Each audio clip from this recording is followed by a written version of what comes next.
اور اس تاریخ کو جب میچ کرتے ہیں 571 سن عیسوی میں اپریل کے مہینے میں 20 تاریخ کو کون سا دن تھا، تو ٹیلی کرنے کے بعد جو چیز ملتی ہے وہ پیر کا دن تو آتا ہے۔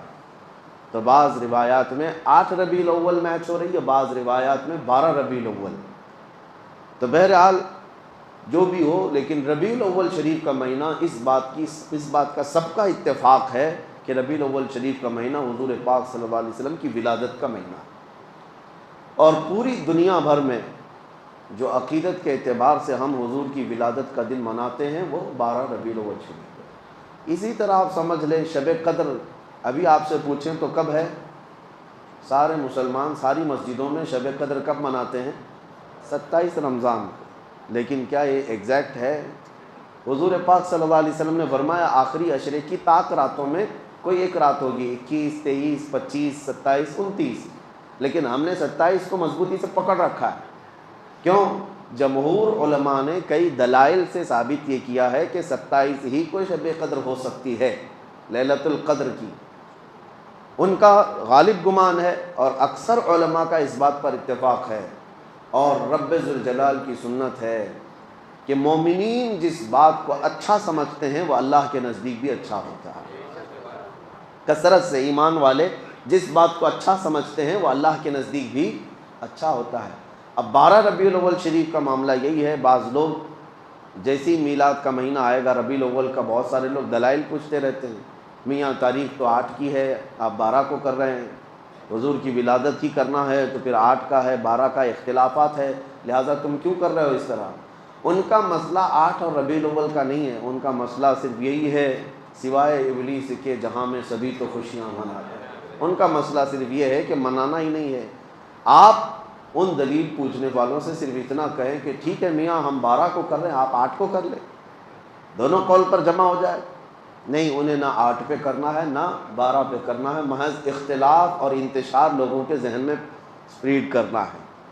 بہرحال آپ کو ایک تاریخی روایت میں نے آپ سامنے رکھی، نبی پاک صلی اللہ علیہ وسلم کی ولادت پاک ربیع الاول شریف کے مہینے میں ہوئی، اور جمہور علماء یعنی اکثر امت کا اس بات پر اتفاق ہے کہ وہ 12 ربیع الاول شریف اور پیر کا دن تھا۔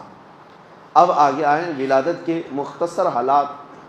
حضور پاک صلی اللہ تعالیٰ علیہ وسلم کی والدہ ماجدہ سیدہ بی بی آمنہ رضی اللہ تعالیٰ عنہا نے خود جو روایتیں بیان کی، ظاہر سی بات ہے ماں نے جو کہا ہو اپنے بچے کی ولادت کے لیے وہ سب سے معتبر قول ہے، سب سے مستند قول ہے۔ انہوں نے خود فرمایا کہ رجب کے مہینے میں حمل قرار پایا تھا، جمعہ کا دن تھا، نبی پاک صلی اللہ تعالیٰ علیہ وسلم کے حمل کو رجب کے مہینے میں قرار پایا، جمعہ کا دن تھا۔ یہ حضرت آمنہ رضی اللہ تعالیٰ عنہا کی روایات ہے، اور فرماتی ہیں حمل کے قرار پانے کے بعد کبھی بھی حضرت بی بی آمنہ فرماتی ہیں مجھے حمل کے جو درد ہوتے ہیں کبھی نہیں ہوئے، جو عام عورتوں کو ہوتے ہیں کہ کبھی پیر بوجھل ہو گئے، سر چکرانے لگ گیا، جسم بھاری ہونے لگ گیا، اس طرح کی کوئی تکلیف حضرت آمنہ فرماتی ہیں 9 مہینوں میں کبھی نہیں ہوئی۔ اور پلس اس پر مزید یہ کہ ہر مہینے حضرت بی بی آمنہ کہتی ہیں خواب میں کوئی نہ کوئی نبی آتے اور مجھے بشارت دے کر جاتے، کبھی حضرت موسیٰ علیہ السلام تشریف لائے، کبھی ابراہیم علیہ السلام تشریف لائے، اور پھر یہاں تک کہ سفر کا مہینہ ہوا تو جبرائیل امین علیہ السلام کی آوازیں انہوں نے سنی کہ کہہ رہے تھے کہ اے فرشتوں صف بستہ کھڑے ہو جاؤ، اللہ کا محبوب آنے والا ہے۔ حضرت بی بی آمنہ فرماتی ربیع الاول شریف کا مہینہ ہوا تو میرے گھر پر ہمیشہ کچھ گنگنانے کی آوازیں آتی، یہ وہ حوران جنت تھیں جو حضور پاک صلی اللہ علیہ وسلم کی آمد پر خوشیاں منا رہی تھیں۔ اور پھر حضرت بی بی آمنہ رضی اللہ تعالیٰ عنہ فرماتی ہیں ولادت کا دن تھا، یعنی 12 ربیع الاول شریف، اس سے ایک دن پہلے وہ کہتی ہیں اچانک میری پیشانی میں ایک درد سا ہوا، یعنی ایک جھٹکا سا ہوا، اور پھر ایک نور ظاہر ہوا، ایک روشنی نکلی، اور وہ روشنی اتنی تیز آگے بڑھتی گئی۔ حضرت آمنہ فرماتی میں مکہ میں بیٹھ کر کے ملک شام کے محلات دیکھ رہی تھی، عراق میں شہر بصرہ کو میں دیکھ رہی تھی، مکہ سے ملک شام اور بصرہ کوئی 100-200 کلومیٹر بھی نہیں، ہزاروں کلومیٹر دور ہے، اور حضرت آمنہ فرماتی ہے میں وہاں تک کے حالات کو اپنی آنکھوں سے مکہ میں بیٹھ کر دیکھ رہی تھی۔ تو حضور پاک صلی اللہ علیہ وسلم کی ولادت یہ عام ولادت نہیں تھی۔ اور پھر فرماتی ہیں کہ جب رات کا وقت گزرا اور صبح صادق سے پہلے میرے گھر میں 3 عورتیں آئیں اچانک۔ میں گھبرائی کہ مکہ کا محلہ اس وقت سنسان تھا، میرے گھر میں 3 عورتیں آئیں۔ میں نے ان سے پوچھا کہ آپ کون ہو؟ تو ان میں سے ایک خاتون نے کہا میں بی بی آسیہ ہوں، اور ایک نے کہا میں بی بی مریم ہوں، اور ایک نے کہا میں حوا ہوں۔ یہ 3 مقدس مائیں پوری کائنات کی جو سب سے زیادہ پاکیزہ خواتین میں شمار کی جاتی ہیں، اور وہ بشارت دیتی ہوئی آئیں کہ ہم تمہارے بیٹے کی دایا بن کر کے آئیں گے۔ پھر نبی پاک صلی اللہ تعالیٰ علیہ وسلم کی ولادت پاک ہوئی۔ حضرت بی بی آمنہ فرماتی ہیں اچانک کمرے میں ایک تیز روشنی بجلی جیسی چمکی، اور پھر حضور پاک صلی اللہ تعالیٰ علیہ وسلم ظاہر ہوئے، اور اس حالت میں ظاہر ہوئے کہ غسل دیے ہوئے تھے۔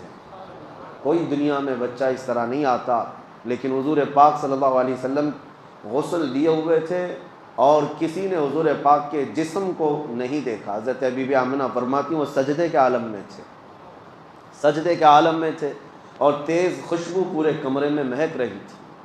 اور اس کے بعد حضرت بی بی آمنہ فرماتی ہیں میں نے اپنے بیٹے کے چہرے پر نظر ڈالی تو دیکھا سرما بھی لگایا ہوا ہے اور عطر میں بھی معطر ہے، اور اچانک پھر 3 لوگ میرے گھر کے اندر داخل ہوئے۔